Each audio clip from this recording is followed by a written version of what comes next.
யாருக்கும் யாரும் அடிமை இல்ல, எல்லாருக்கும் எல்லாம். இது திராவிட கருத்தியல். எந்த சூழலையும் சமரசம் செய்யாம செயல்படுத்தி காட்டுறதுதான் இந்த முத்துவேல் கருணாநிதி ஸ்டாலினுடைய வாழ்க்கை பயணம். அதனால்தான் நம்ம ஆட்சியை திராவிட மாடல் ஆட்சின்னு நெஞ்சை நிமிர்த்தி நான் சொல்றேன். இது ஸ்டாலின் ஆட்சின்னு சொல்லி தற்பெருமை தெரிவிக்கிறத விட, தற்பெருமை தெரிவிக்க எவ்வளவு ஆகாது, ஆனா தெரிவிக்க விரும்பல.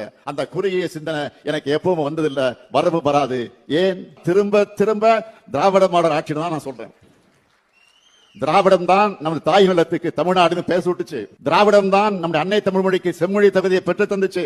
திராவிடம் தான் பட்டியலின பழங்குடியின பிற்படுத்தப்பட்ட மிக பிற்படுத்தப்பட்ட மக்களுக்கு இடஒதுக்கீடு உரிமையை பெற்று தந்துச்சு. திராவிடம் தான் பெண் விடுதலைக்காக போராடிச்சு, பெண்களை படிக்க வச்சுச்சு. திராவிடம் தான் ஏராளமான கல்லூரிகளை, பல்கலைக்கழகங்களை, மருத்துவமனைகளை, நூலகங்களை உருவாக்கிச்சு. மொத்தத்துல திராவிடம் தான் இந்த நவீன தமிழ்நாட்டை உருவாக்கிச்சு. அது இனியும் தொடரும் தொடரும். திராவிடம் இருக்கிறதுனாலதான் நாட்டோட பிற்பகுதியில் இருக்கிற மாதிரி ஆதிக்க சக்திகளோட பிற்போக்கு கும்பல்களை தலை தூக்க முடியல.